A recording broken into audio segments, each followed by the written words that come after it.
It's time for SPG, as in Super Pagganern Secret File.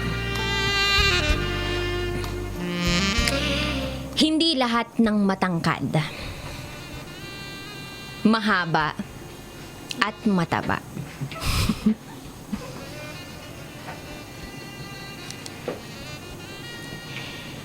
Nasa bahay yung bagong boyfriend ko. Nagnomo-nomo sila ni airpods ko. Kaya lang, nalasing sila. Yung tatay ko, KO yun. Gets ko na yun kapag nag-iinom. Tulog na yun pagkatapos. Umakyat na ang tatay ko sa kanyang kwarto at nagkulong na. Kaming dalawa lang ang tao sa bahay na yun. Wala ang mama ko, nasa Dubai at nagtatrabaho. Kaya ang ending, ako ang magliligpit ng pinag-inuman at pinagpulutan nila. Maya-maya pa, may narinig na akong tunog na akmang susuka. At dahil pinaambunan ako ng Diyos ng kabaitan, kagandahan at kasiglahan, ako ang nag-asikaso sa jowa-ers kong ubod ng tangkad, guwapo at lambing. Oo, ang jowa-ers ko ay nagsusuka-suka. Hindi daw kasi siya sanay mag-iinom. At dahil meron kaming maliit na kwarto pambisita sa ibaba, doon ko siya dinala. Grabe! Ang hirap akayin ng jowa kong macho guapito. Pero, alam nyo, nung akayin ko siya, naglalaro na ang aking isipan. Hindi ko alam kung sakaling may makita ako, malulula ako, o hindi, kay kuya ninyo. Although hindi ako magpapaka-plastic, marami na rin naman akong, alam nyo na. Eto, bago lang. Bago-bago pa lang kami sa relasyon, kaya wala pang bayo-bayo. Tama. Pag bago-bago pa lang, wala mo nang bayo-bayo. That is my rule. Pero nararamdaman ko talaga, malaki yung kanya. Kasi, ang tangkad niya. Nasa 6'2" siya. At karamihan sa mga naging ex ko, may katangkaran at kalusugan. Ma-share ko lang din sa inyo May mga iba akong kaibigang babae, marunong sumukat. Kahit hindi pa nila nasa sightsung o nakakadaupang palad. Minsan daw, ay tinitingnan nila sa laki ng palad o depende sa jumujumbok na presensya sa suot na pangibaba.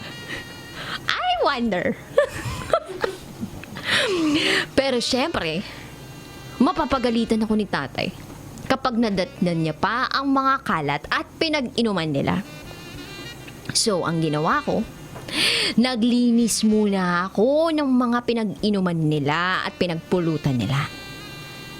At dahil hindi ko akalaing may tira pa doon sa inumin nila, medyo natabig ko patungo sa akin yung alak at natapunan ako. Di bale, maliligo na lang si ate yung girl. Hugas dito, hugas doon ng plato, tinidor, baso, at pagkatapos nun, hugas naman ako ng sarili ko. Tada! Fresh! Ay, bigla akong naalala. Yung boyfriend ko, dapat kong balikan at kumustahin. So, ayun.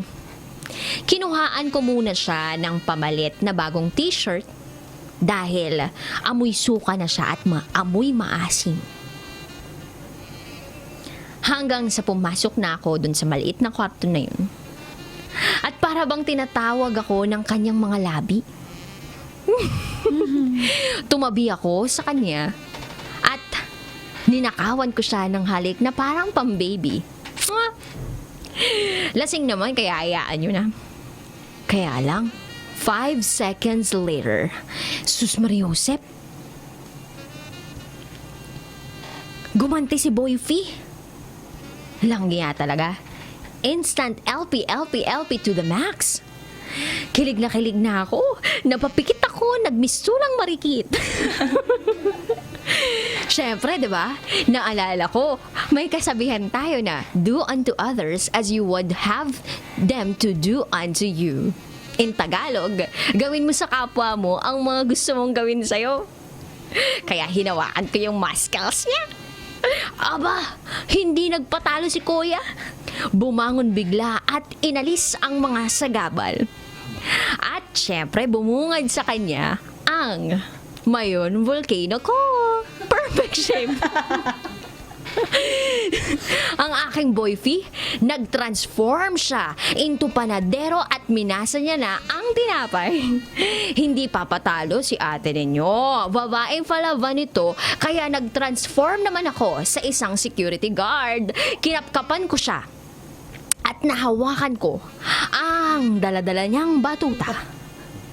Pero napahinto ako. Nagtaka. Parang wala akong makapa. Pero never say die ako. Hanggang sa nagkakatanggalan na ng mga damit sa sobrang init. Hanggang sa tadaan! Ang akala kong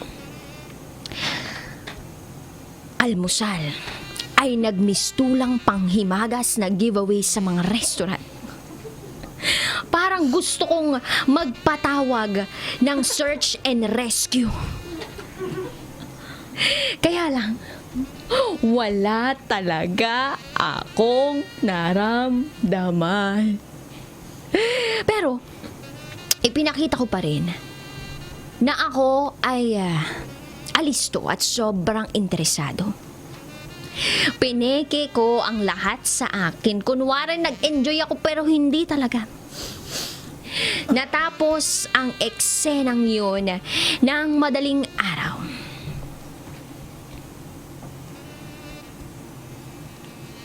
Akala ko talaga, pag matangkad, malaki at mataba. Pero I was really disappointed. Hindi ko alam kung anong mararamdaman ko. Hindi ko na alam. Pero dahil mahal ko siya, G lang. Nasanay lang siguro ako sa ex ko na medyo nakakalula. Mahal ko naman siya. Kaya lang, hindi ako enjoy nun. At sa mga sumunod pa naming bakbakan, ako ay umuuwing luhaan. Ano bang dapat kong gawin? Hindi ko masabi sa kanya ang tunay kong nararamdaman kasi nahihiya ako. I am not really happy and contented. Yung nakangiti lang ako. Pero deep inside, ang sakit-sakit na. Ay, actually, wala pala akong maramdamang sakit. P.S.